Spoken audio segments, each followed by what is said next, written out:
Masbate is where I was born and raised, and I am very proud to be a Masbateño. Growing up, my mother used to say that our province is very fortunate that the city has survived thousands of typhoons and that we are never in the eye of a specific typhoon. Despite the presence of disasters, the city is far from experiencing challenging upheavals. We've been through hundreds of typhoons and are always prepared because our home is near the coast. Mercifully, every typhoon that comes our way is not powerful enough to destroy our home and separate us from God.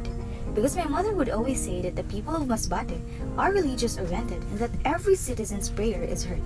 In fact, we have an ancestral house called Palacio del Señor Santo, which is now a museum and a pilgrimage site. Today, I will take you on a tour of Villa Bayot, also known as the Palacio del Señor Santo. Villa Bayot was built in 1880. President Manuel Quezon is said to have danced the tango in its halls and slept in its finest bedroom during the Commonwealth period. It was used as a garrison by the Japanese. The capital was shelled and bombed by American liberators in 1944, but the big house was spared, and it was subjected to a guerrilla siege to drive the Japanese out, but it escaped uncatched. In 1946, President Rojas visited Masbate and stayed in this house briefly to dance the waltz. His hosts were Don Francisco Bayot and his granddaughter, 1937 Miss Philippines, Chita Zaldiriaga. Previously, the Bayot family was the wealthiest and most famous family in Masbate. This house is also filled with antique furniture, religious images, and photos of their clan. Despite major fires at various times over the last couple of historical pasts, this dim-blessed classic bahay na bato for housing the Santo Entierro has survived for more than a century in Masbate City. Masbate takes pride in its rich heritage by preserving its ancient but exquisite structures and their distinct architecture like Villa Bayot, which continues to fascinate visitors from all over the country because of its splendid features and significance to our history. Home of Santo Entierro of Palacio del Señor Santo is being open to public every Friday. Devotees of Santo Entierro visit this place because they believe that Santo Entierro has shown so many miracles at different times in recent history.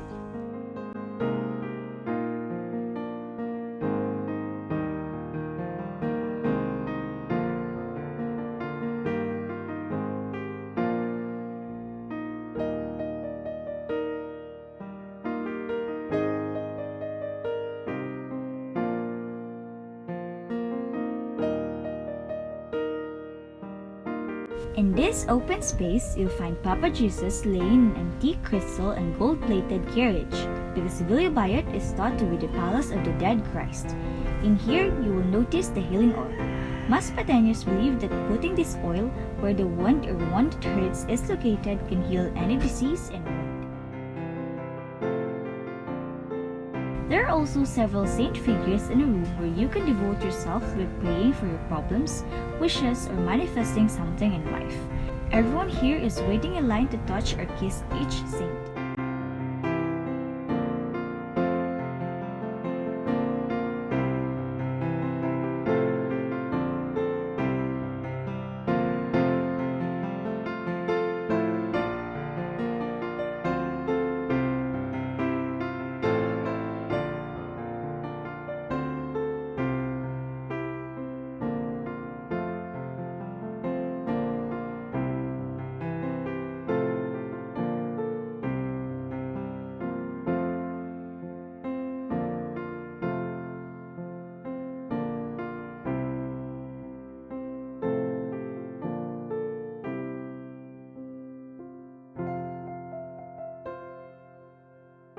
The house balcony features a massive sculpture of Mama Mary and angels. This is also where devotees pray and throw coins after. It's similar to a wishing well.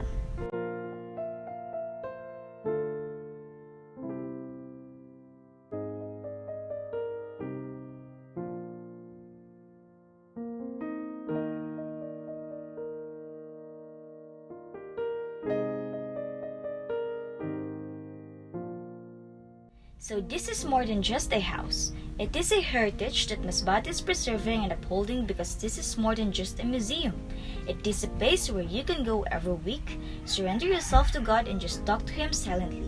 I'm sure when you come here and see the place for yourself, You'll be blown away by how beautiful it is, how sacred and peaceful it is, and how people devote themselves to God. So if you have time and happen to be in Masbate, don't miss out on the ancestral heritage that we cherish here in the City of Hearts.